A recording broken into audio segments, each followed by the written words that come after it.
Assalamualaikum warahmatullahi wabarakatuh. Selamat pagi, salam sehat untuk kita semua.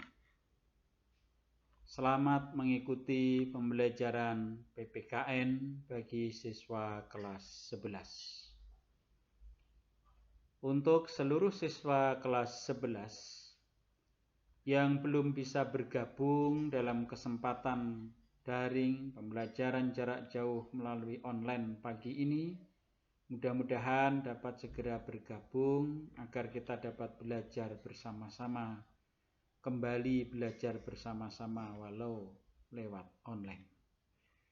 Sebelum pelajaran kita mulai, marilah kita berdoa kepada Allah, Tuhan yang Maha Kuasa, agar pandemi COVID-19 segera berakhir dan kita bisa menjalankan kehidupan yang normal kembali. Agar kita bisa bertemu bertatap muka dalam pembelajaran di kelas yang menyenangkan. Selain itu, mari kita ikuti protokol kesehatan dengan mencuci tangan, memakai sabun di air yang mengalir, memakai masker, dan tetap menjaga jarak. Berdoa dipersilahkan. Cukup. Para siswa yang berbahagia, kita adalah warga negara Indonesia. Warga negara Indonesia yang memiliki luas wilayah yang sangat besar. Negara kita dikenal juga dengan Negara Kesatuan Republik Indonesia. Di dalam NKRI, kita mengenal adanya istilah wawasan Nusantara. Inilah materi yang pagi ini akan kita bicarakan. Apa wawasan Nusantara itu? Bagaimana asasnya? Bagaimana kedudukannya? Bagaimana fungsi dan tujuan wawasan Nusantara dalam kerangka negara Republik Indonesia? Mari kita lihat sejenak tayangan berikut ini.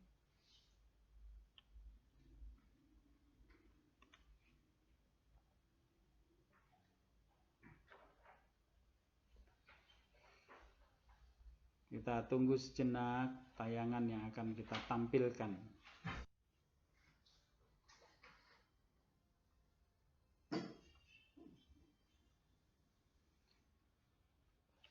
Ini adalah peta wilayah Indonesia.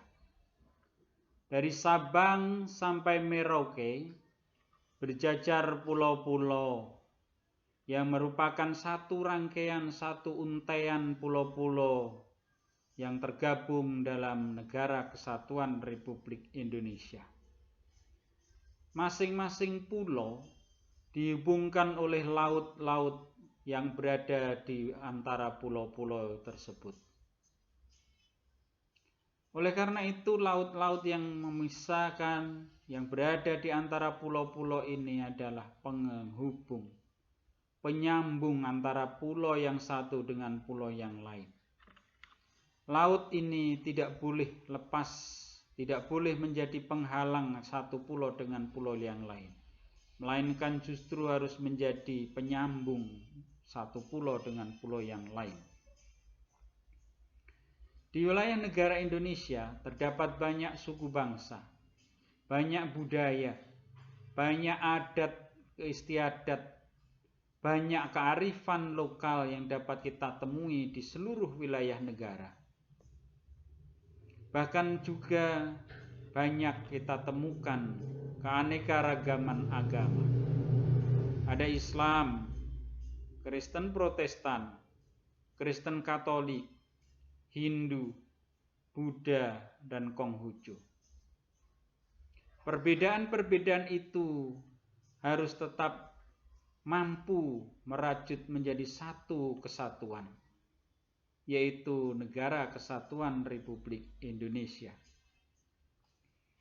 Negara yang bersatu dalam naungan merah putih, bersatu dalam kerangka Bhinneka Tunggal Ika, dan bersatu dalam kerangka Pancasila sebagai dasar negara kita.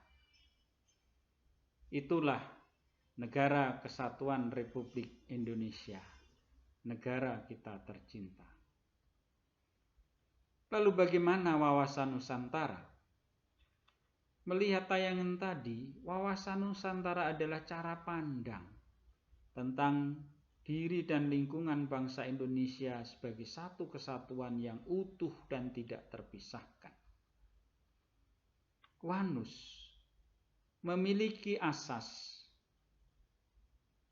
kepentingan yang sama, keadilan, kejujuran, solidaritas, kerjasama, dan kesetiaan. Bagaimana asas ini dalam implementasinya dalam kehidupan sehari-hari berbangsa dan bernegara kita? Pelaksanaan asas wawasan Nusantara adalah dalam hal kepentingan maka harus dicapai kesejahteraan bersama. Dalam hal keadilan maka keadilan harus dapat dinikmati untuk semua. Dalam hal kejujuran semua warga dituntut untuk jujur sesuai realita yang ada. Dalam hal solidaritas semua dituntut untuk menjalin kerjasama. Dalam hal kerjasama, semua dituntut untuk saling melakukan koordinasi. Koordinasi antar elemen dan antar unsur di seluruh kehidupan berbangsa dan bernegara.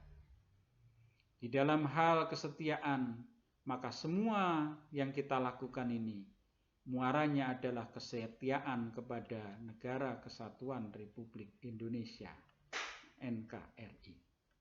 Dalam bahasa lain sering disebut NKRI harga mati. Siswa-siswi yang berbahagia, wawasan Nusantara memiliki kedudukan yang sangat strategis karena dia adalah landasan visional negara. Landasan visional negara. Negara mau dibawa kemana adalah kita temukan di sini. Yang kedua, fungsi dari wawasan Nusantara adalah sebagai pedoman, motivasi, dorongan, rambu-rambu bagi kebijakan negara dalam menjalankan fungsinya untuk meraih visi negara. Kemudian tujuan wawasan Nusantara adalah untuk mewujudkan nasionalisme yang kuat. Nasionalisme adalah cinta tanah air tanpa meremehkan bangsa-bangsa lain di dunia. Nasionalisme yang kuat akan menciptakan patriotisme yang kuat. Patriotisme yaitu nasionalisme yang diiringi dengan semangat kerelaan berkorban untuk bangsa dan tanah airnya. Itulah mengapa wawasan Nusantara atau WANUS menjadi sangat penting bagi Indonesia. Pertama, sebagai landasan visional negara. Kedua, sebagai motivasi dan pendorong bagi pengambil kebijakan. Dan yang ketiga adalah menanamkan nasionalisme dan patriotisme di kalangan warga negara Indonesia. Para siswa yang berbahagia, itulah kira-kira sedikit materi tentang wawasan Nusantara. Di dalam wawasan Nusantara banyak aspek yang ada di sana. Aspek-aspek ini silahkan dipelajari di buku paket yang sudah kalian terima. Buka-buka pelajari buku paket tentang aspek-aspek wawasan Nusantara. Itu yang besok pertemuan yang akan datang akan kita bicarakan. Demikian, terima kasih atas perhatiannya. Mohon maaf atas kekurangannya. Wassalamualaikum warahmatullahi wabarakatuh.